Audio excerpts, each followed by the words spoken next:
L'errance spatiale, c'est un livre de nouvelles dans lequel je parle d'ufologie et plus précisément je fais un peu une analyse de l'humanité et des rencontres du troisième type.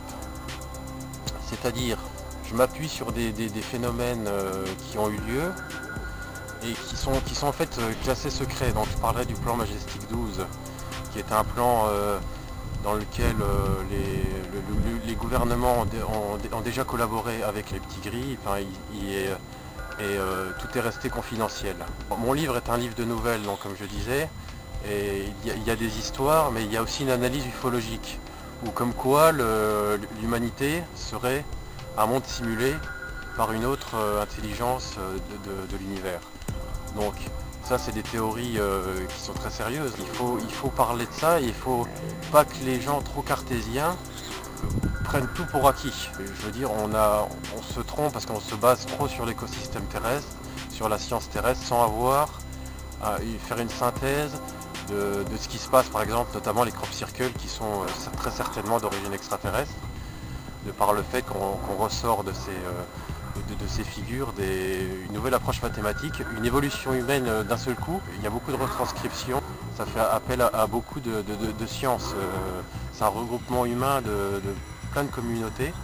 Si on ressort l'aspect purement mathématique, les scientifiques se penchent sur ce phénomène et ils ressortent plein d'applications et une évolution humaine, une autre approche des mathématiques, comme je disais, est quelque chose de très très intéressant.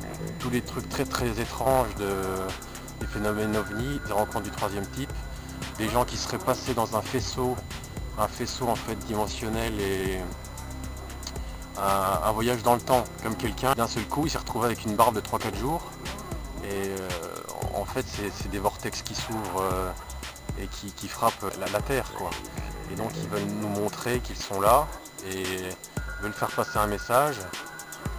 Et beaucoup de choses sont tenues secrètes et on refuse, je pense, le gouvernement refuse de comprendre un phénomène qui dépasse l'entendement humain et la science humaine.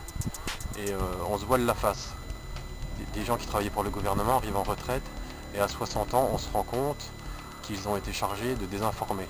Donc il y a une grande campagne de désinformation qui est née après l'affaire Roswell en juillet 1947, donc où un ovni s'est craché avec des êtres venus d'ailleurs à l'intérieur. Il y avait 4 êtres. Et on se rend compte à l'intérieur qu'en fait, le système de voyage de ces êtres se faisait par la conscience. C'est-à-dire il y a une plateforme avec deux mains sculptées à l'intérieur qui était en fait le centre de pilotage. Mais il y a vraiment matière à en parler et à faire une analyse et pas être, je répète, pas être trop cartésien et tout prendre pour acquis. Parce qu'à partir d'une certaine distance dans l'univers, toutes les lois terrestres tombent. Donc c'est-à-dire qu'il y a une remise en question, on se base trop sur la science humaine et il faut prendre le problème de manière universelle. Et donc je vais reparler du crop circle qui en fait, ils veulent qu'il y ait un savoir universel qui soit acquis par tous. En fait, ce sont des appareillages cybernétiques, électroniques, électromagnétiques d'un autre monde et en fait, ce seraient des outils qui nous permettraient de voyager dans une autre dimension, qui veulent nous montrer. Je pense que l'avenir de l'humanité et nos frères de l'espace sont là et l'avenir de l'humanité, ils sont là, ils voient ce que nous faisons et ils sont en interaction avec nous constamment. Si tu avais la possibilité de leur envoyer un message, qu'est-ce que tu enverrais? Qui nous écrivent plus directement que par des formules comme ça algébriques très très complexes.